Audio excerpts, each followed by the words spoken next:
दोस्तों, हमारे प्यारे नबी पाक हुजूर सल्लल्लाहु ताला अलैहि वसल्लम की एक हदीस का मफ़हूम है कि लज्जतों को तोड़ने वाली मौत को कसरत से याद किया करो। दोस्तों, कब्र को मिट्टी का ढेर नहीं समझना चाहिए। या तो वो जन्नत के बागात में से एक बाग होती है या जहन्नम का गड्ढा। दोस्तों, जिन कामों से मौत याद रहती है उनमें एक कब्रिस्तान जाना भी है। हमारे प्यारे नबी हुजूर सल्लल्लाहु ताला अलैहि वसल्लम ने फरमाया, कब्रों की ज़ियारत किया करो, इससे तुम्हें आखिरत याद रहेगी। और दोस्तों, इस बात में कोई शक नहीं कि अगर ज़िंदगी की असल हकीकत कहीं मालूम हो सकती है तो वो कब्रिस्तान ही है, जहां बादशाह हो या फ़कीर सभी एक ही तरह से दफन होते हैं। बिलाशुबह ये कब्रिस्तान भी अल्लाह की निशानियों में से एक निशानी है। आज की इस वीडियो में हम आपको कब्रिस्तान और कब्र के हवाले से कुछ वाक़यात सुनाएंगे। लेकिन उससे पहले अगर आपने इस वीडियो को लाइक नहीं किया है तो वीडियो को लाइक करें। अगर आपने अभी तक हमारे यूट्यूब चैनल को सब्सक्राइब नहीं किया है तो चैनल को सब्सक्राइब करके बेल आइकन ज़रूर दबा दें।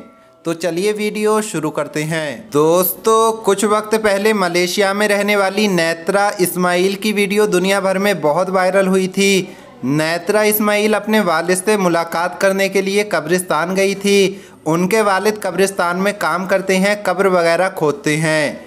नेत्रा का कहना है कि जब वो कब्रिस्तान गईं तो उनके वालिद किसी काम से गए हुए थे, वालिद वहाँ पर मौजूद नहीं थे।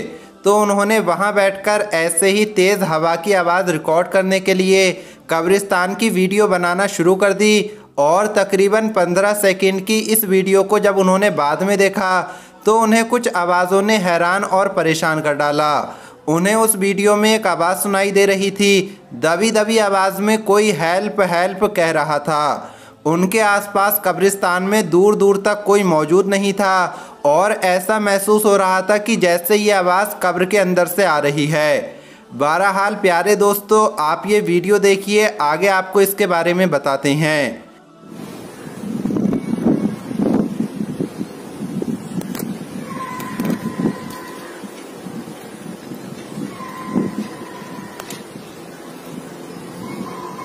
दोस्तों, नेत्रा इस्माइल का कहना है कि ये वीडियो बनाने के बाद उन्होंने जब उसे देखा तो उन्हें ये महसूस हुआ कि शायद यहाँ से आवाज़ आ रही है। बाद में उन्होंने अपने वालिद साहब को भी ये वीडियो दिखाई। उनके वालिद ये नहीं चाहते थे कि इस वीडियो को इंटरनेट पर डाला जाए, लेकिन बेटी के बार बार कहने पर वो मान गए। नेत्रा इस्माइल का कहना है कि उनके जहन में आया कि लोगों को इस ज़िंदगी की हकीकत के बारे में ज़रूर बताना चाहिए। चुनांचे उन्होंने फेसबुक पर यह वीडियो डाल दी और देखते ही देखते ये वीडियो पूरी दुनिया में फैल गई। इस वीडियो के बारे में लोग तरह तरह की बात कर रहे हैं। कुछ लोगों का कहना है कि ये तेज़ हवा की आवाज़ है। कुछ लोग ये कह रहे हैं कि कोई मदद के लिए पुकार रहा है और किसी बदनसीब पर कब्र के अंदर अजाब हो रहा है। खैर प्यारे दोस्तों, आपको एक और वाक़या सुनाते हैं। दोस्तों, कुछ वक्त पहले पाकिस्तान के शहर कराची के कब्रिस्तान में काम करने वाले आदमी जिनका नाम खुदाबख्श है, उनका कहना है कि वो पिछले 20 साल से कब्रिस्तान में काम कर रहे हैं। वो कहते हैं कि कुछ वक्त पहले का एक ऐसा वाक़या हुआ जो उन्होंने अपनी ज़िंदगी में कभी नहीं देखा। एक बहुत पुरानी कब्र से अचानक रोने और चीखने की आवाज़ आने लगी, जिसे सुनकर कब्रिस्तान में काम करने वाले आदमी तक डर गए।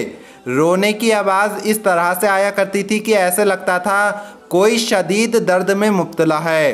कब्रिस्तान में काम करने वाले आदमी खुदाबख्श का कहना है कि उस कब्र के हवाले से उन्होंने रजिस्टर में छानबीन शुरू कर दी और उस मुर्दे के घर पहुंच गए। उसके घर वालों को सारी बात बताई। जब घर वालों ने ये बात सुनी तो गोरकन को लेकर फ़ौरन कब्रिस्तान आए और कब्र पर फातिहा खानी शुरू कर दी।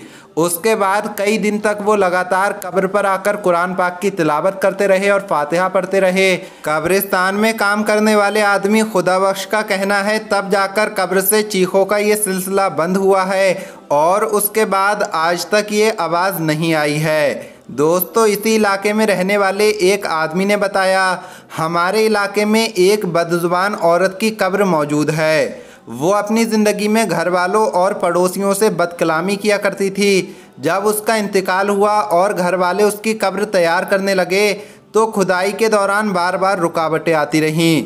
जब भी ज़मीन गहराई में जाती तो नीचे से पत्थर निकल आते। बड़ी मुश्किल से कई घंटों की मेहनत के बाद कब्र तैयार की गई। जब लोग जनाजा लेकर पहुँचे और मैयत को कब्र में उतारा जाने लगा तो ऐसा लगा कि जैसे कब्र तंग हो गई है और ऐसा लगता था कि कब्र भी उस मैयत को कबूल करने से इनकार कर रही है। ये देखकर घर वाले घबरा गए और इलाके की मस्जिद के इमाम साहब को लेकर आए, जिन्होंने दुआएं मगफिरत करवाई और कब्र के पास जाकर काफ़ी देर तक कुरान पाक की तिलावत की गई और मैयत को दफन कर दिया गया।